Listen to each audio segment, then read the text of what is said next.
Welcome to Whiskey Lore, The Interviews. I'm your host, Drew Hanisch, the best-selling author of Whiskey Lore's Travel Guide to Experiencing Kentucky Bourbon and Experiencing Irish Whiskey.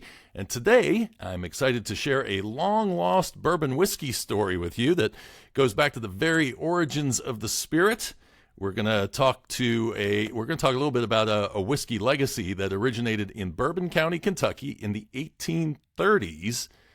And an iconic brand that came about around the 1850s and 60s that seemed to disappear into obscurity around World War II.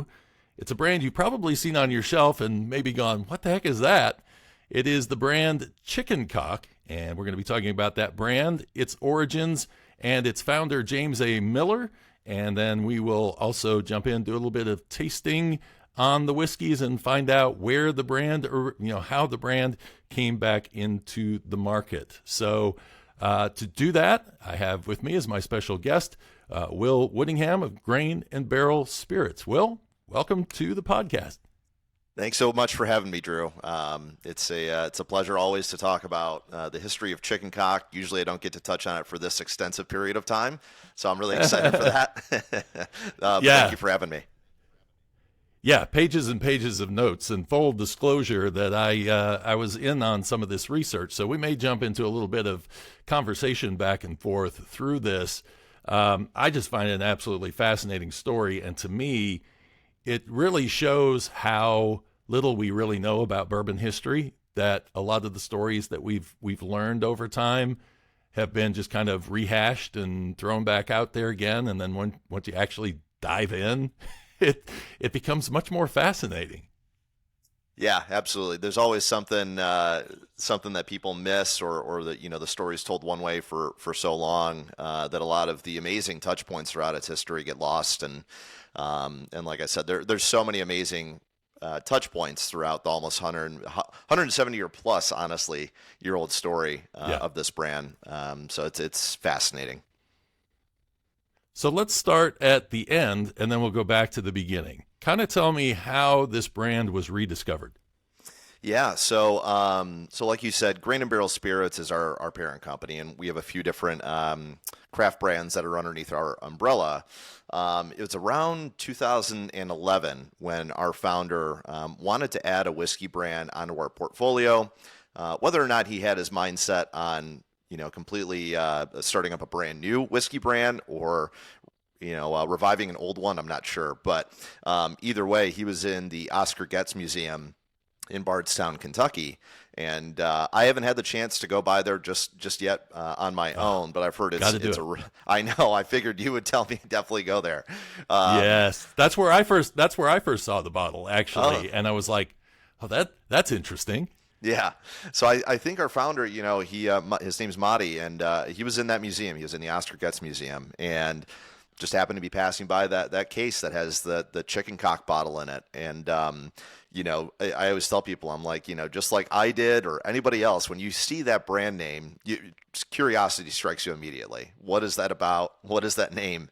And so he did just that. He saw that bottle, did his research into finding out whether or not the brand was still being made, if anyone owned the rights to it, and found out how historical it was and how well it was known for its quality reputation for a very, very long time. And, decided he wanted to kick things off. So decided he's going to revive this brand. And that officially happened around 2011 or 2012. And here we are today, and we're making some great award-winning whiskey, and we've got a really cool story to tell with our production process in modern day, and we're super proud of this brand and very proud to be the stewards of it in the 21st century. So I've never really heard his reaction straight out, but was he surprised at how much deeper this story actually was? Oh, absolutely. I think that anybody you tell this story to is really taken aback by how far it goes back and all the amazing historical touch points throughout its history. I didn't really know about it until I started working for the company this year, and it was just amazing. I mean, I sat there and I read all the historical documentation that we could find on the brand. I started acquiring numerous, physical pieces from it, from the brand's history, including old bottles and old relics, which they're hard to find. But I just wanted to kind of have physical touch points to the brand because it goes so far back. Yeah. So let's jump back into the history and find out about this guy, James A. Miller. So when did he get started on all of this, and kind of what was his pathway to the 1856 date when he built his distillery, his big distillery? Yeah, we've got records that indicate that James A. Miller was actually distilling bourbon whiskey, down in Paris, Kentucky, in the 1830s, and into the 1840s, and he was making some pretty well-aged product too. His whiskey was over 10 years old in a lot of instances, so he made quite the name for himself just in that time when he was distilling whiskey on his farm. For making really high quality, juice. So, he gained the reputation. It was called James A. Miller's or J.A. Miller's Old Bourbon, or there were a couple different variations of it, I believe. But yeah, he gained a lot of good notoriety for making great quality whiskey, and gained enough venture and capital from that to really make a proper distillery in 1856 in Paris. So he started buying up land. And, it cost a pretty penny to make, to build a proper distillery back then. It was estimated to cost around $75,000, and today's money, that's about $2.3 million. So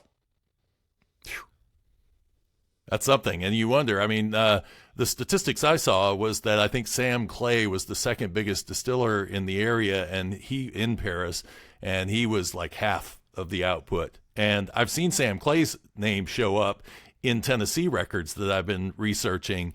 But what was shocking was seeing how many times James A. Miller's name was showing up in New Orleans and Alabama and places like that. Yeah, that's definitely something that we're very proud about too. That the very early touch points of James A. Miller. He was shipping his whiskey really to a lot of different states back then, and so it just showed you that it was a popular product. It was in demand. Not just in his local community in Kentucky, but all the way down to New Orleans and all the way to the West Coast and everything. So it's really amazing. Have you been to Paris, Kentucky? I have not, and it's been on my so-called bucket list of things to do as soon as I started representing Chicken Cock is to go to Paris, Kentucky, and it's funny because I've actually got a reprinted old map of Paris, Kentucky from, I believe it's 1870, and it actually shows it's an aerial artist depiction of where the distillery is. It's small, but just even seeing that physical representation of it. I know that in today's age, I think there's maybe just an old stone fence from where the property was. There is actually still a building that exists, and it's behind a restaurant. I've looked at it. I've walked up to it.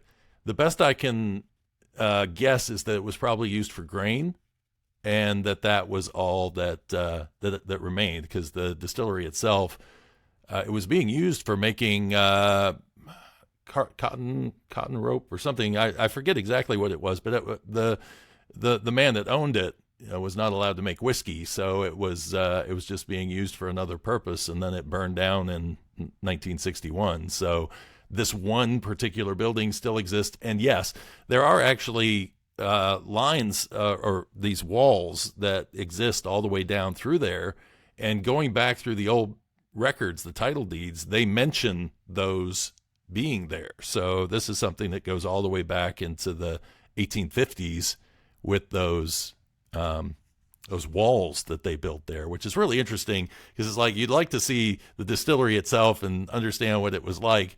And I looked at the plot maps, and I'm like, I don't even know how to figure out where this was at. But you have to look at the bend in the river or in the creek to try to figure out, maybe it was here, maybe it was there, because it was a pretty large complex.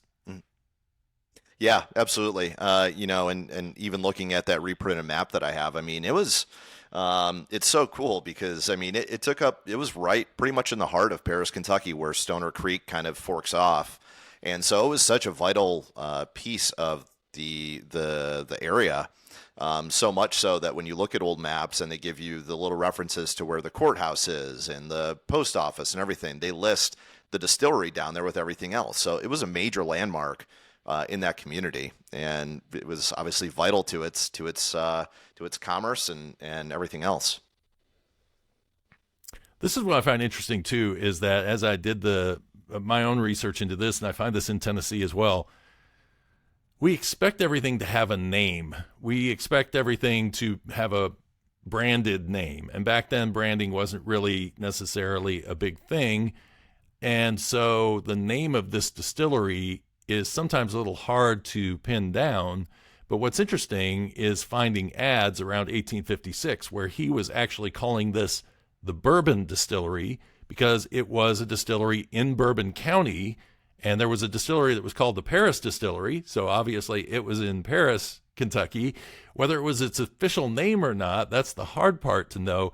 But what it gets in your mind is this idea of how influential James A. Miller's popular whiskey might have been going down to New Orleans with the name bourbon on the barrel. Yeah, I mean, we talk about that all the time, and Greg Snyder, our master distiller, will mention it as well. But just the history of how bourbon got its name, right? And that goes back quite a while, but it comes from Bourbon County, and people were saying, give me some more of that whiskey from Bourbon County, give me some more of that bourbon whiskey, and then eventually give me some more of that bourbon. And to know that James A. Miller's whiskey and his distillery was called the Bourbon Distillery at that time, I mean, that's pretty massive in the historical trajectory of the spirit. Yeah, and I think what it does is it kind of de-emphasizes this idea of firsts. It's like we want to find out who is the first person to say the word bourbon in association with a whiskey. But in reality, in this particular case, it may be that he's the guy that actually made bourbon stick as a name because his barrels were being shipped all the way out to California and Arizona and all of these different places by the 1860s and 70s. Yeah, again, we pride ourselves on the fact that that James A. Miller and then even after that, after his death, that we played, this brand played a very vital role in the popularity of the spirit and what it ended up becoming, right? And the bourbon name itself. So it's big, and people, you're right. People do always try to pinpoint to who invented bourbon, who made it first, and how did they make it, how did they come up with it. But we actually have some great physical ties to really early bourbon pioneering here in America. So talk about how because he didn't survive very long, from what I understand. He built this really huge distillery, but then it kind of went through some other hands. Kind of go through that bit of the history. Yeah. So, James A. Miller, he wasn't that old when he was making his whiskey on his farm, and he became this celebrated bourbon maker. I mean, this is 1830s, 1840s. He's in his 20s, maybe early 30s at this point. He's not an old man, right? You say a lot of bourbon brands have these old men, whether it be Pappy Van Winkle or Old Granddad, and it's always these older guys who you think have just been making whiskey for centuries. But he wasn't that old when he really started to get his success. Built the physical distillery in 1856, and unfortunately, just passed away. We're not sure how, but he died at the age of 42 in 1860. That really shook things up. I mean, this distillery still had the varnish on it, right? I mean, it was brand new, and he unfortunately passes away, and that it was pretty solid in terms of who owned the distillery throughout the later half of the 19th century, but it exchanged hands, just like many other brands out there. It exchanged hands a few times up until it kind of went into the shadows around 1950. So the name chicken cock kind of comes along in the either late 1850s or early 1860s. And kind of talk about that name, because people will probably be tuning in first to try to figure out, why does this thing have this particular name? So what are the thoughts that you have on where that name came from? Yeah, there's definitely a lot of speculation, just like anything else in early bourbon history. But, James A. Miller dies in 1860, and prior to that, the brand had really been centered around his name because he's the one who built the quality reputation of the whiskey that he was distilling. So it's primarily called James A. Miller's Old Bourbon Whiskey, or something along those lines. But it's not until the 1860s when an old clerk of his ends up buying, some of the brand rights along with William Tarr, that you start seeing this chicken cock name come around. And it is the first question that people ask us when we go to, work a tasting, do an event, anything, is like, how did you come up with that name? And it was in the 1860s that they did. So I wish we had I wish we had one piece of paper that told us exactly this is how we came up with this, but we don't. So there's a few different things. First and foremost, James A. Miller, like I said, was a farmer, and they actually had some farm animals on site at the distillery. And I tell people, if you go to a distillery today and see farm animals roaming around, it looks pretty out of place, but there, it was commonplace for them. So. I like to think that early morning on site at the Chicken Cock Distillery, there may have been a rooster crowing because they had those farm animals. And, what better way to emulate the whiskey that you're making, the property you're making it on, with a rooster crowing in the background than chicken cock? It's supposed to mean a crowing rooster. And we always say that they were so proud of the whiskey that they were distilling that it was worth crowing about. So whether or not that's accurate, I'm not sure, but that's definitely an influence that I can see behind it. I think the funniest thing that I saw when I was doing searches, because I was going back through old newspapers trying to search up that term, just be glad that you weren't starting a cigar brand. There was a cigar brand called Chicken Cock, which, more jokes piled on top of that one. But it was interesting because when first diving into the history, it was kind of trying to find whether there was an association with cocktails or not. But I mean, we're talking about, the South, and it's a different lingo. And for them, that was just that was their term for a rooster. So, and you wonder, because, and this is something else that I found recently in doing research on Old Crow whiskey, is that Old Crow was originally sold as just Crow's whiskey. And you could find Crow's whiskey in Vicksburg, Mississippi. There's an ad that I found in the 1840s for it, and it was just called Crow's Celebrated Kentucky Whiskey. It wasn't called bourbon. And so it's kind of like you see the evolution there, and you see that brand was making its way down the river, and you wonder whether they, knowing how big Old Crow or Crow whiskey at that particular time was getting, whether it was kind of, let's get another animal in here. That seems to be working for them. Yeah, 100%. Yeah, there's a few different brands who over time have utilized, the Old English way of speaking, and those brands are really historical and everything. And Chicken Cock is just one of those brands that carried on with that. I'm sure that even into World War II era, where the brand was still around, that people were even wondering then, what does this brand name mean, right? But yeah, that's definitely the number one question we get. So that's what I like to think. They could have had other influence behind it. There's obviously a few different speculations, but yeah. As I understand it, they tried to get, for the longest time, their own grain from Bourbon County, but then it just got to a point where they were so big that, and people don't realize how big that brand actually was for a good period of time through the mid 1800s. Yeah. I mean, it was huge. If you kind of look through when James A. Miller started, open up the distillery and they started making whiskey. I mean, they were producing some barrels, but it was, not that much. It was kind of a rare product, I guess, during that time.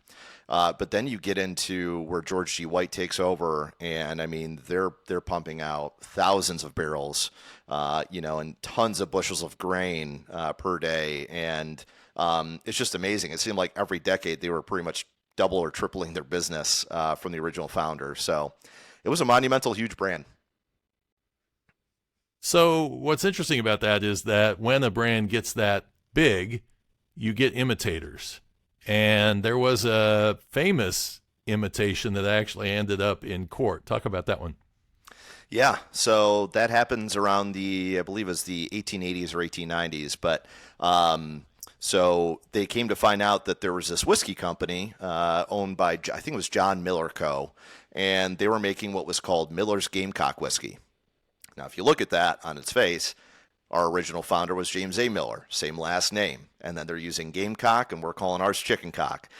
So obviously, clearly, they're trying to reap the benefits of the quality reputation that Chicken Cock had put forth and kind of play off that. But unfortunately, their whiskey couldn't hold a candle to the quality of whiskey that Chicken Cock Distillery was making. So they were making, some whiskey pretty much in their backyard or back shed or whatever. And it was a blend. It wasn't even a proper bourbon, and it was a pretty cheap product. And George G. White and co. found out about this and took them to court for trademark infringement, and they ended up winning. So it's a very documented case. A very early trademark infringement suit where they won.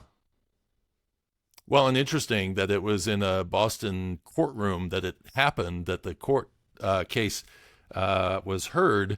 And here you have a Kentucky whiskey going up against a local boy, and the local boy loses the court case. So I think that too shows how big a name that Chicken Cock had at that time.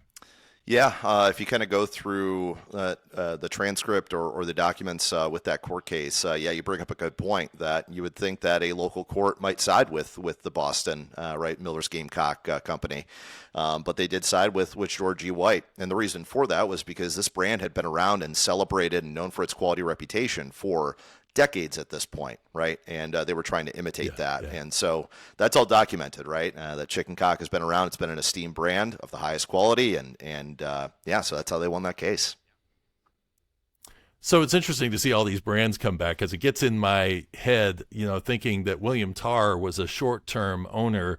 I think he basically was there just to get George G. White on his feet. And then once George was on his feet, he was the bookkeeper, that William Tarr said, okay, I'm going to go off, because he went right off and started Ashland Distillery and was the owner of Ashland Distillery for a long period of time. It makes me wonder if there'll ever be a point where, Ashland Distillery now was RD1, and so that's where RD1 Spirits gets their name from, and they came out with a William Tarr whiskey. It just makes me wonder if there'll be a day when all of these, brands like collaborate on something to kind of tie their histories together. Yeah, no, it's cool. When I was kind of taking a deep dive into the history of Chicken Cock, I'm like, I recognize that name, William Tarr, because they came out with their own bourbon brand with his name on it. And I believe his house is actually still down in Paris, Kentucky. I don't know if it's vacated or not, but he was one of the bourbon barons back in that day. I know there's been some bottles that celebrate early bourbon barons of the 1800s, but yeah, William Tarr was definitely one of them. So it was interesting to see his name mixed in there. And 1860 rolls around and William Tarr invests in it, and then you got the Civil War ripping through America, right? So it probably wasn't a super ideal time to invest in a new business. So I think you're right that he just kind of invested in it, got George G. White on his feet, and then George White is really the one who took off and ran with the brand for the later half of the 19th century. So we get into the 1890s, and interesting to note that there was an event that was going on that was a pretty big event that Chicken Cock whiskey is associated with out in Carson City, Nevada. Now this is going to show how far this whiskey spread out across the country. Can you go into that a little bit? Yeah, that's a really amazing thing that I try to bring up to people all the time is just, picture yourself, it's 1897, you take a train out to go see a heavyweight boxing match, a world heavyweight boxing match in Carson City, Nevada or whatever, and I think it was about 45 barrels of Chicken Cock whiskey were shipped. They were rumored to be about 18 years old, and they show up at this heavyweight boxing match, and it's the first ever filmed heavyweight boxing match in the world. And to just think that, there were so many people in that crowd. There's pictures of that boxing match and, of course, video because it was filmed. But to just imagine how many people were drinking really super well-aged Chicken Cock whiskey in that audience.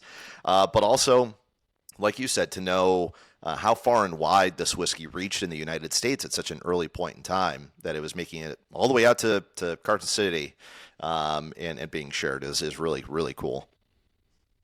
It was interesting to see that one of their one of the guys that bought into the distillery after there was a guy named Charlton Alexander that owned it for a while.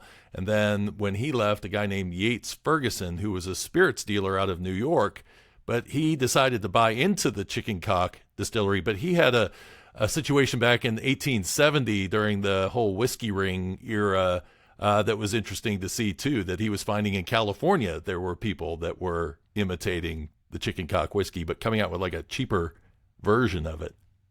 Yeah, yeah. There's a couple of different brands that were really trying to play off Chicken Cock for sure. So you can see old bottles that have rooster iconography on the front. And again, like you said, branding and logos weren't as commonplace. They started to become that way in the later half of the 19th century. But just a lot of brands that were just trying to make cheap whiskey and pass it off, with the same quality reputation that Chicken Cock had. Yeah. So what happened after George G. White and his ownership of the distillery? Yeah, there were a lot of crazy things going on at that time.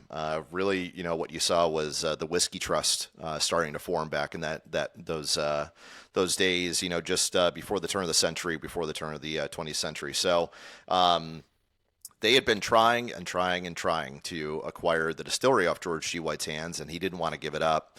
What ended up happening, at least based on the documentation, is he got outbid eventually, right around 1900 or so, give or take a few years, and ends up losing the rights to the distillery to this really large conglomerate that existed back in that day, who was buying up, really trying to make a monopoly for themselves and buying up very small and large-scale distilleries, and to make it all under one roof. And there's some crazy stories that I've read about, the Whiskey Trust and the people who didn't want to get on board and sell off their distillery. I mean, these guys would go so far as to sabotage them by planting dynamite and blowing up their warehouses and doing all this crazy. It's like mafia level insane stuff. Yeah, it would have been an interesting time to live. I think what's interesting about the Whiskey Trust is the fact that they were basically told and shut down, and then they splintered into all of these different pieces, and then they came back together ultimately after a while under a completely different umbrella. It's like, okay, government, see if you can stop us. We're just going to do this again. But that one branch of them is what basically tried to buy up every single distillery in Kentucky that they could. I thought it was interesting because there was a quote in there. On the day that they bought the Chicken Cock Distillery, the man who was in charge of the Kentucky Distillers and Warehouse Company, which was that Whiskey Trust arm, basically said, if we haven't bought it, we don't want it. So that was their attitude at that time period was, hey, we got the muscle and we don't care what you say about it. We're just going to go in and buy up whatever we can. But they kept making the whiskey at the White Distillery at least for the next few years. Yep. Yeah, so they acquired the distillery off George G. White, and I don't think he lived too much longer after that. Anyway, I think he was kind of old at that point. Mm-hmm. But yeah, this conglomerate, this huge company, I think the Chicken Cock Distillery had just undergone I don't know how severe a fire, but a fire at the distillery, and so they rebuilt and began distilling whiskey there again at the original site in Paris, Kentucky. That didn't last a terribly long time because I believe that they shifted production to their massive, Louisville plant, in the 1910s at some point. Yeah, it went to 1911. It was when they shut it down, and they sent it over actually to Camp Nelson to E.J. Curley. So E.J. Curley was a higher up in the Kentucky Distillers and Warehouse Company. And so when they sent it over to him, this is why I say here's another connection, because somebody's brought back E.J. Curley's name as a whiskey. And so E.J. Curley would have been where they were making Chicken Cock whiskey up to Prohibition.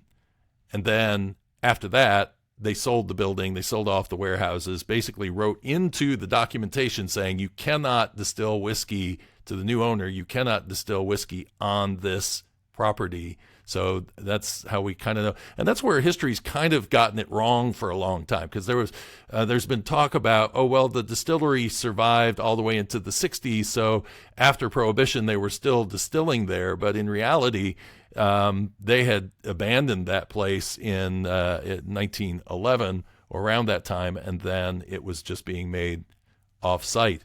But it did survive Prohibition, correct?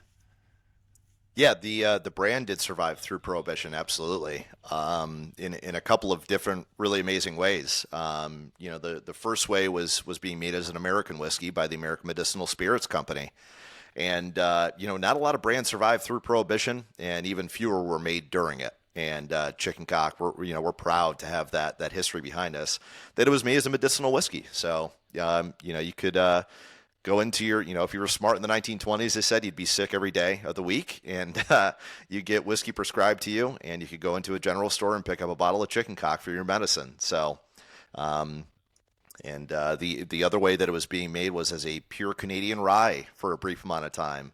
That's where we pull some of our influence for our limited time offerings from. Yeah, that's an interesting story too. I was going to say, with the when looking at those bottles, because this is the fun part, that I went to the Oscar Getz Museum and had them open up the glass cases to look at the back of a bottle of Chicken Cock whiskey from that time period, one of the medicinal bottles. Take a look if you ever get one, because it will tell you where it was distilled. And after American Medicinal Spirits took it over, it was distilled in a number of different places. In fact, even post-Prohibition, it was showing up with Baltimore, Maryland. So they were making some of their rye whiskeys were coming from Maryland as well. So it's kind of a interesting thing to note that was part of Kentucky Distillers and Warehouse Company, which turned into American Medicinal Spirits. Or it's really convoluted because one owned another, and then it came back to one owning it, and then it is a mind twister to go through all of that and try to figure it out. But the Canadian whiskey was interesting because it actually wasn't necessarily a product of American medicinal spirits. There was a little underhanded action going on with that, as I understand. Yeah.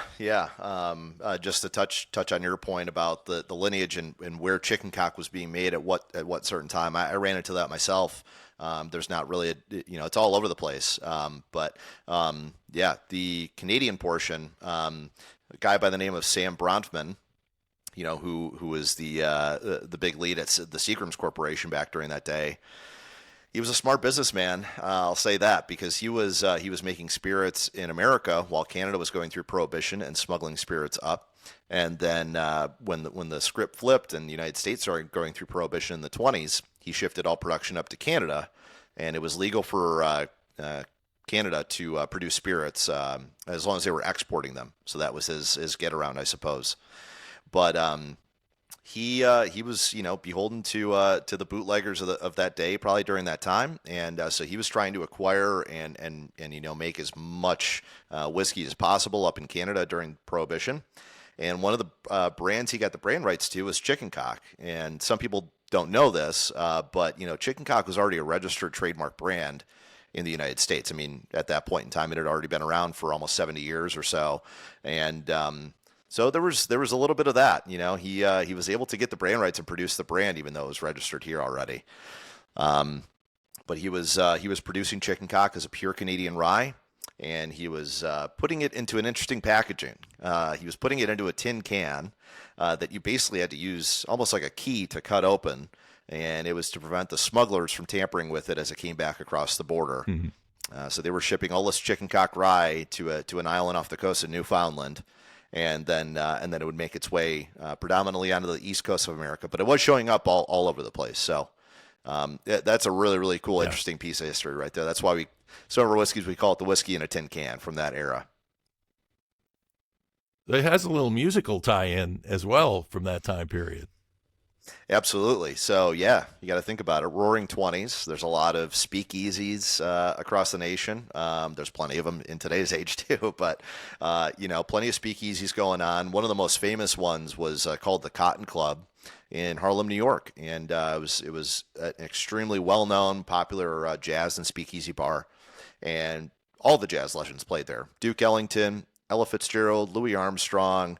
I mean, if it was still around today, that's where I'd be going for a cocktail. That's for sure. First, and some music. So, chicken cock was showing up there, and it was one of the house whiskey at the Cotton Club. And again, it's always fascinating to have physical traces and documentation to look at when you're tracing the history of this brand. But one of the cool things is that Duke Ellington, the extremely famous jazz musician, listed in his memoirs that chicken cock was his favorite house pour at the Cotton Club during the Roaring Twenties. He called it very good whiskey, and I think chicken cock cost around $14 a pint, if I'm correct, in the 1920s. And in today's money, that is $243. I mean, you're missing a car payment to get a pint today.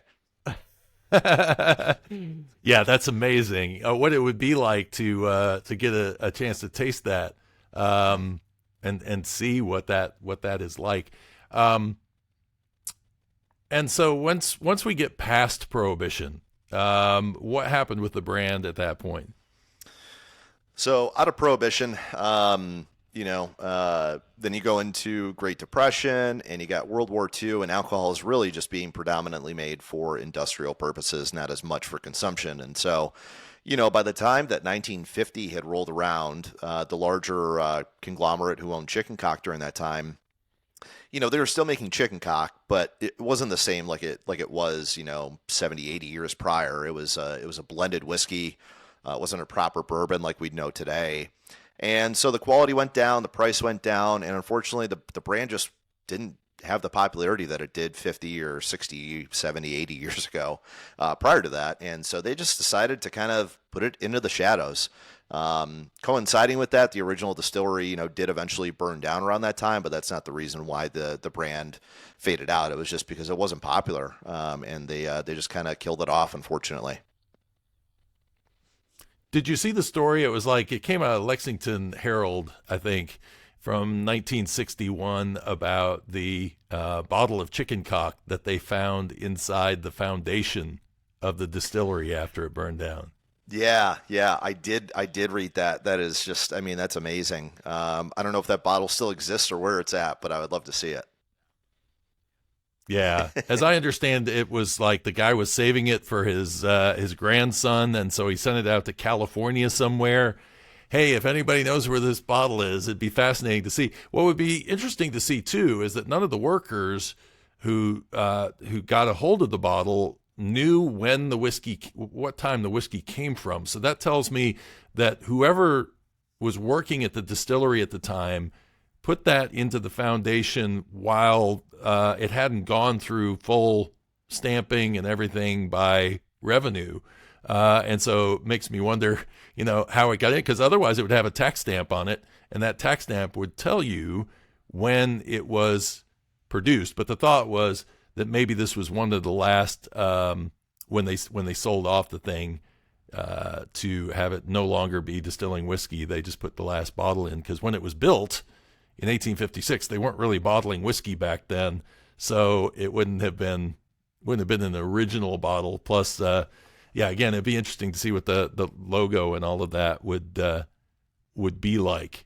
So yeah, I love seeing all the old labels, all the old logos. I've actually got it's a remake of the old chicken cock logo. It's a tin sign that I have hanging above my whiskey cabinet here, and it's just, I love that stuff. I love the old branding from the old days in the 1800s, and I've gotten to hold some old bottles of chicken cock. I actually have an original pint of medicinal chicken cock whiskey right here that's still got some whiskey in it. I don't know how drinkable it is, but it's is it still sealed? Is that all just evaporation? Still technically sealed. Yeah, it's just evaporation. This does have the tax stamp on it. It was distilled in 1916, bottled in 1933. So it's during that medicinal time frame. Wow.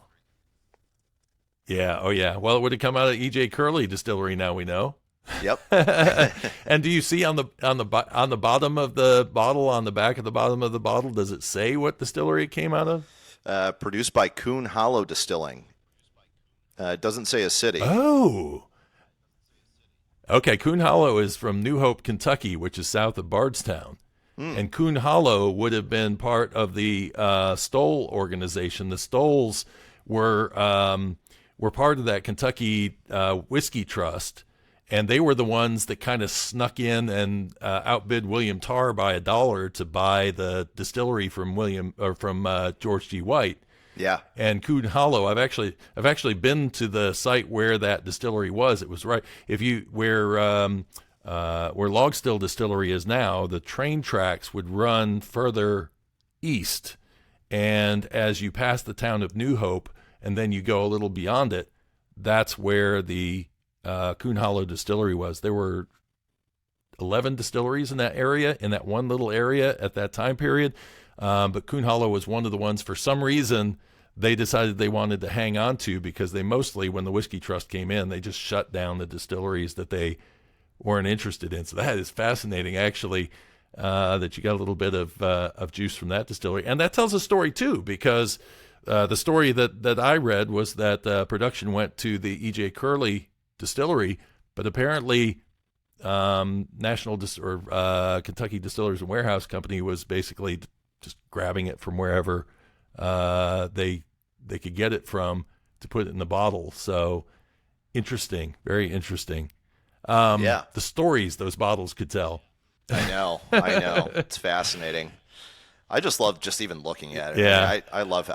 I'm super, super honored to have an old bottle of chicken cock medicinal whiskey that's still sealed from that long ago. It's very, as I'm sure you probably know, it's very hard to find physical relics of the brand in modern day. So, yeah.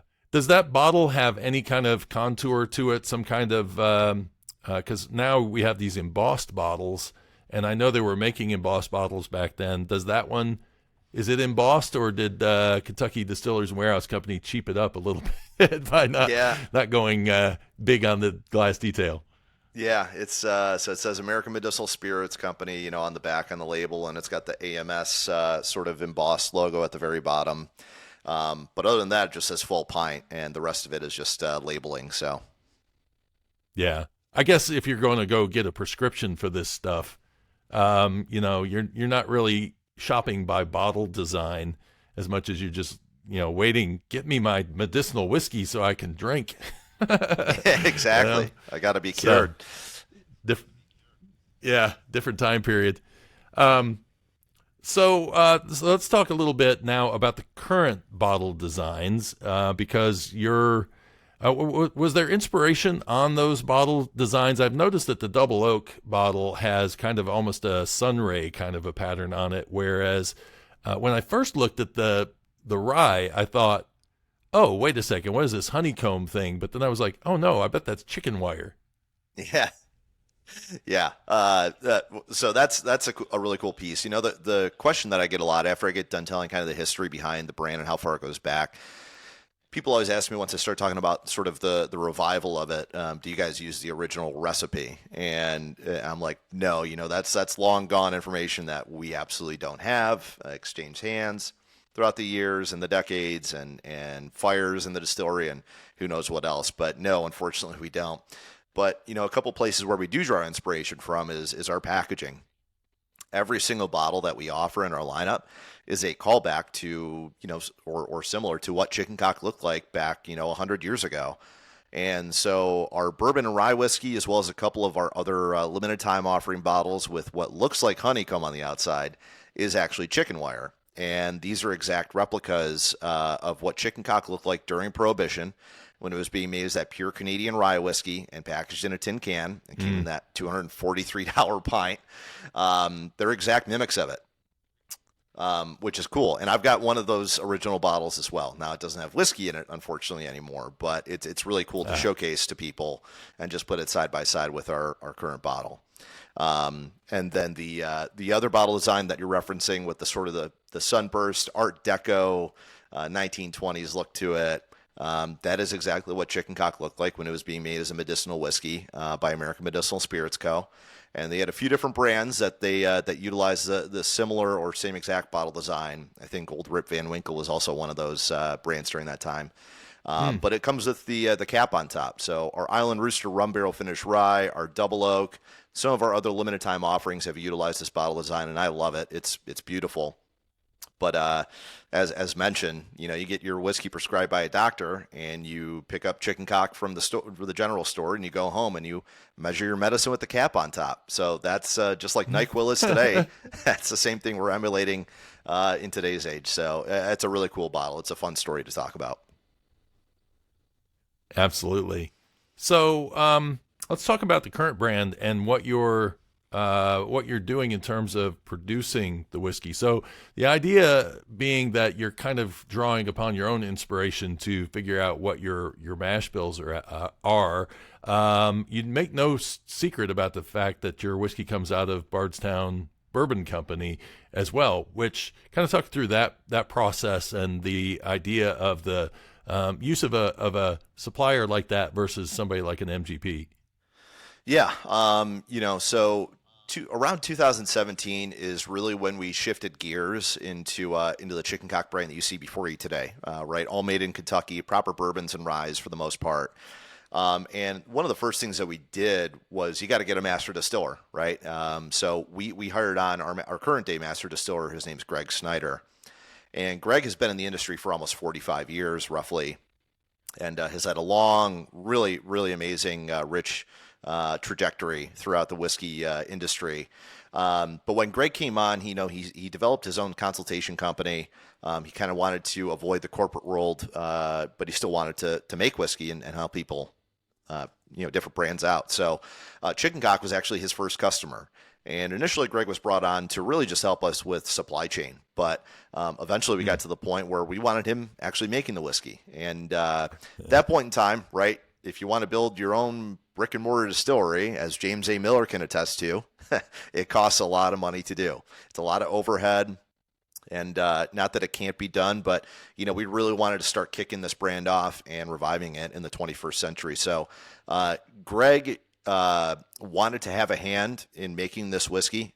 He wanted to be involved in every single touch point, and you can't do that necessarily when you're simply just picking out one set whiskey mash bill and a specific amount of barrels and then calling it your own. So what we wanted to do was have a much more hands-on approach. And, Greg has a great relationship with the folks over at Bardstown Bourbon Company. Him and Steve Nally go way, way back from Steve's Maker's Mark days and everything.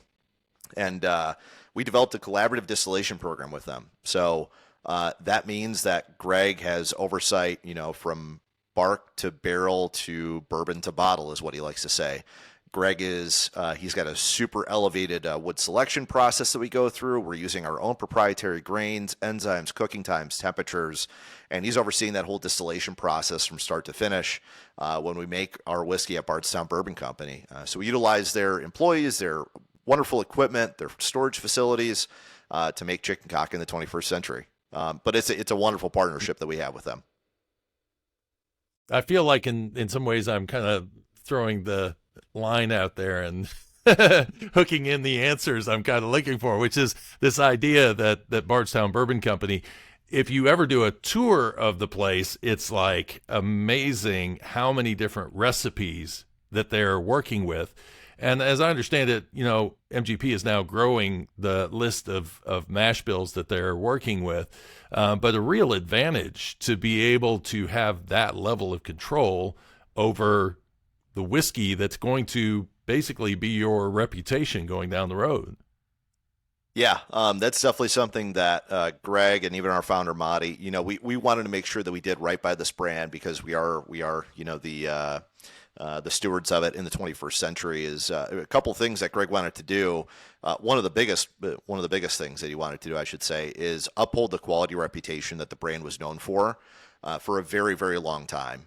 Because again, come around 1950, right before the brand went into the shadows, They were not upholding that quality reputation. They were making it as a blended, sort of whiskey and selling it for super cheap. And we didn't want to go that route. We wanted to do right by the brand. And the only way you can do that is when you have those hands-on touch points to ensure quality and all of your measures that you want to do are upheld.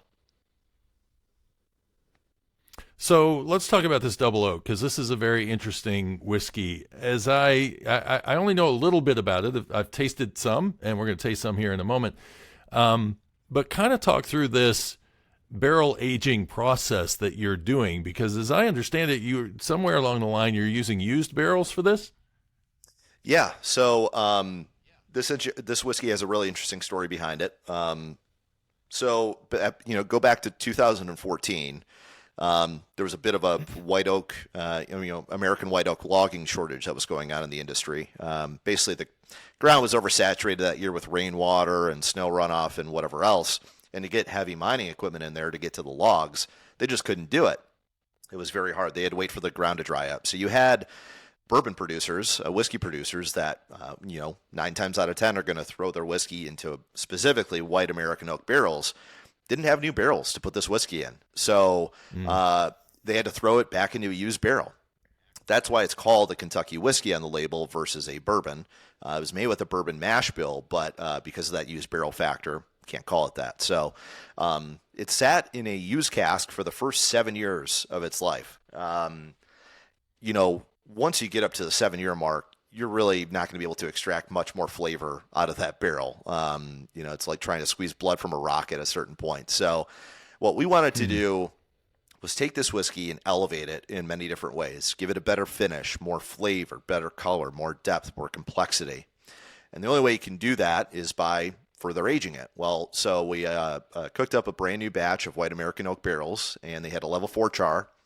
And we dumped this whiskey back into those brand new casks. And Greg strategically placed them at the very top parts of the rick houses at Bardstown Bourbon Company. And if you toured a distillery, in the summer, it can get pretty warm even on the first floor. But you go up to that top part of the rick house if you ever have an opportunity, and it's over 100 degrees.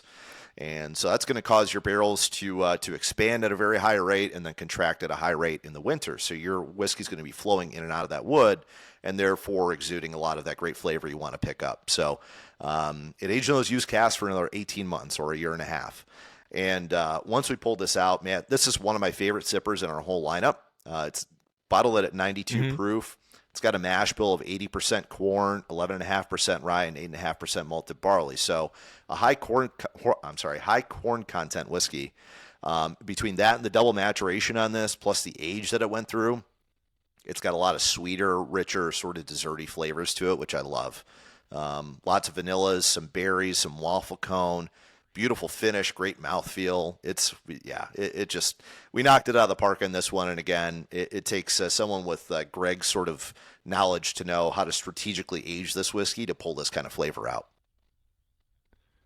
Well, you're kind of taking from the way the Irish and the Scots make whiskey, and the idea that it starts out in a used barrel, but then they've gotten into the habit of using virgin barrel oak for finishing whiskeys. Mm-hmm. Yeah, right. And their goal is to maybe make a little bit of a different whiskey than we do here in America, right? American whiskeys typically are very dark, rich, really robust, high in spice, everything like that. And you have a lot of different climate over in Scotland, Ireland, Japan, wherever they may use used barrels and then finish them brand new. They want a delicate touch. Yeah. They want a lot of lighter flavor. It's a lower proof whiskey than we typically have here in America. But for the trajectory that this whiskey went through, man, it is just delicious in my opinion.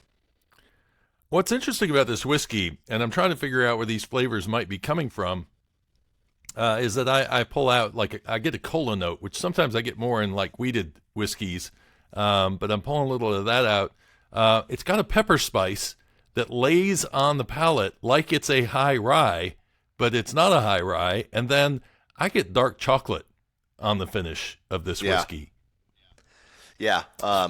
You hit all the great touch points, and some of my favorite whiskeys out there have these sort of richer, darker, desserty flavors. And cola syrup is actually one of my favorite notes. If I can pull that out of a whiskey, I love it. It's just really luscious. Yeah. It's rich. coats your palate. Nice, nice. All right, so let's talk a little bit about the straight rye, because I have the straight rye here as well. I've been enjoying that. I will say, I'll tell you how I got this bottle. I was doing a program trying to turn people on at a bourbon festival to Scotch whiskey. And so I was having them drink Port Charlotte heavily peated. So here I am getting bourbon fans to drink smoky Scotch. But Chicken Cock was at the booth right next to me. And when the event was over, we were chatting back and forth, and we ended up swapping the bottle. So this is how I ended up with the Kentucky straight rye. But this is an interesting one because I get a lot of tropical fruit notes on this, almost like juicy fruit on the nose. Yeah, our rye is really tremendous. Similar to what you were just speaking about, trying to get bourbon drinkers to enjoy Scotch, right? Which sometimes can be a tough thing to do. Some people just don't like that smokiness, right? I've run into the same issue when it comes to rye whiskey. Some people that really like bourbon don't like rye, and especially people that don't drink whiskey often tend to shy away from rye as well. Typically because rye whiskey has that gripping sort of flavor profile to it.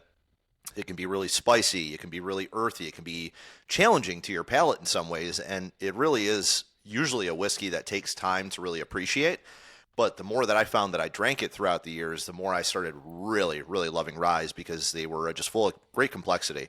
And our rye whiskey, I cannot tell you how many people that have come to me and said, I don't usually drink rye. I usually drink bourbon. How many people I've been able to convert with this bottle. So the story on this is, it's got a 95-5 mash bill. So 95% rye, 5% malted barley.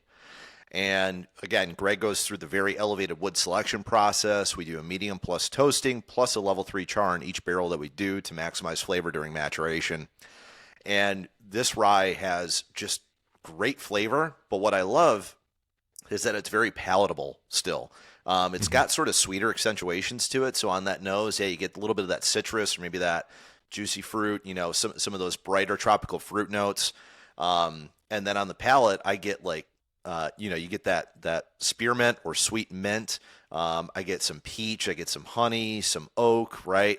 And it is just a delicious rye that we've been able to convert to the rye side quite a few times with. So I get a lot of lemon and vanilla in this as well, and it's not aggressive in terms of the pepper on the palate or on the finish, which I think is something that would probably help somebody, because I think the biggest issue that people have with rye whiskey is that aggressiveness, unless they just don't like the flavor of rye.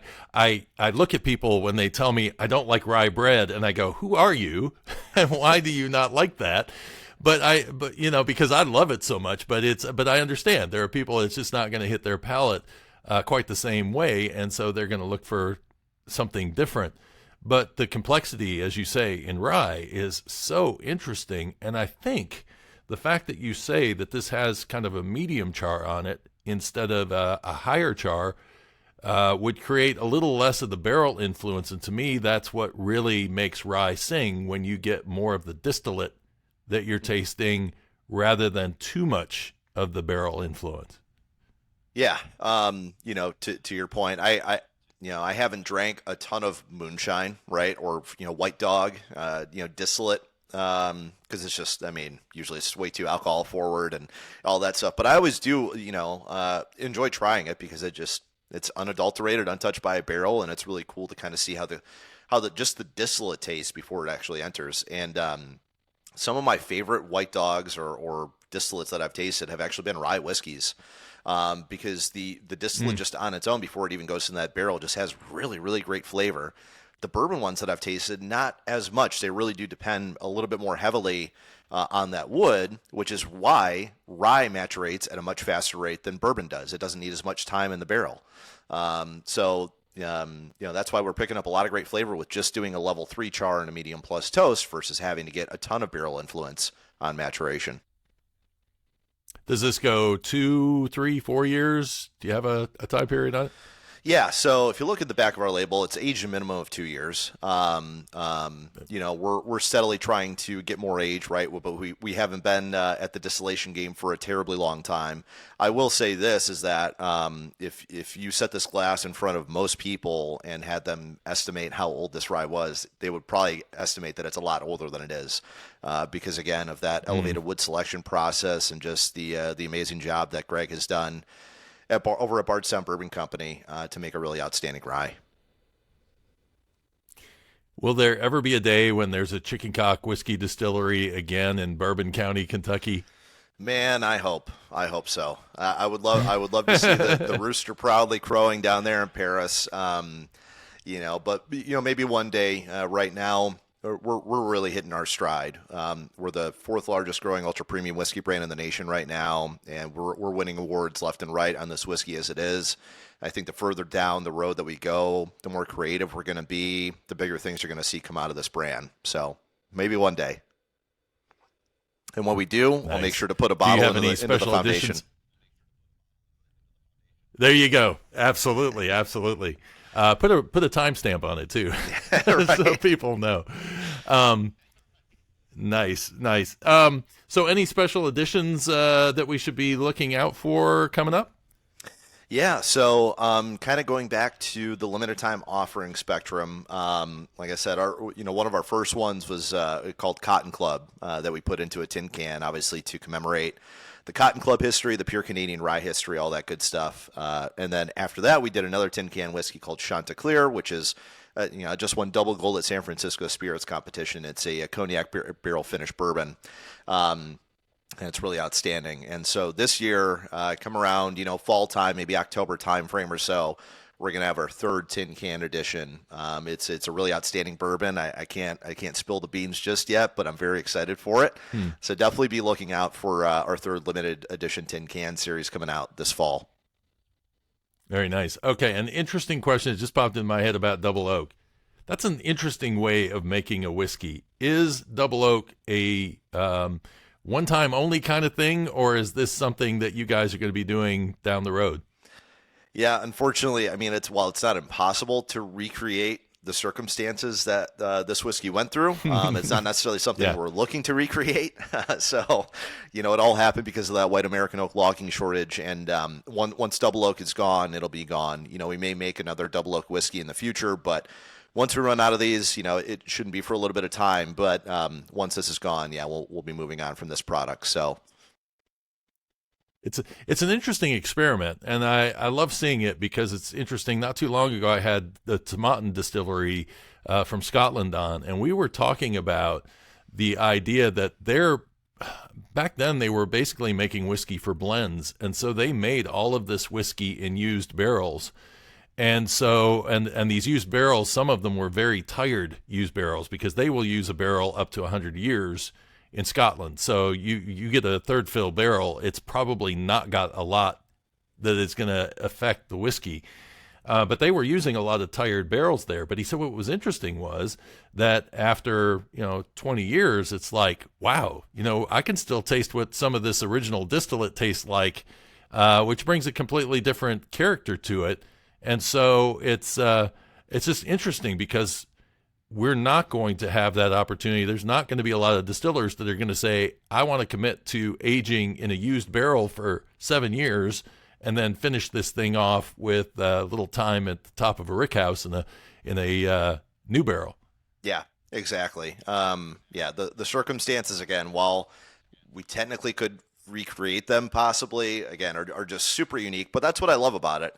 Is that this whiskey took a really oddball trajectory of being aged in that used cask for 7 years and another 18 months in brand new and finish at the top parts of the rickhouses, right? All those unique circumstances.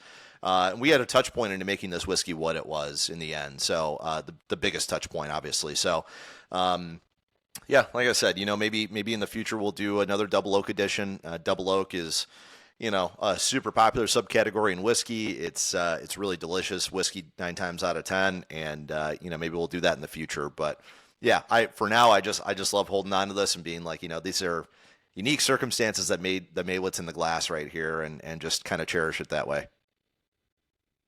This is where we have to get into that mindset that they weren't in 150 years ago, where they said somebody in the future is going to want to know what this whiskey was like, and we should preserve in some way to the side so that people could enjoy that. And that's a very unique way of making a whiskey that, again, not a lot of people are going to do. So maybe you need to buy yourself a bottle of it and not open it and just keep it up on the shelf next to your other bottle there. So, because again, 100 years from now, somebody may be going, I wonder what chicken cock whiskey was like back in the third decade of the 21st century. Yeah. And 100 years from now, somebody's going to be doing a podcast just like this about it. So, and my recommendation is don't buy one bottle, buy two, buy one to drink, because it's fantastic. There you go. There you go. Will, thank you so much for taking the time today and talking about chicken cock and its history, and also telling us about the current goings on and going through I appreciate the opportunity to taste the double oak. I will treasure that one since it is going to be a rarity. And again, thank you so much. I have to say this before we close, that I really appreciate whiskey brands that want to know their real history and not just run off of, fable and lore, but actually want to go out and dig in and do the research to figure out who they are. So I appreciate you guys for doing that. Yeah, I want to give a big thank you to you as well, Drew. It's been a pleasure kind of unhashing this. I usually don't get to take as deep a dive in the chicken cock history as I did today, and of course appreciate all of the historical research that you do, not just with the chicken cock brand, but with all brands out there. Because I think that history needs to be told, and I think it's a fascinating story, and it's part of American history too. So thank you for taking the time and having me on. Cheers. Cheers.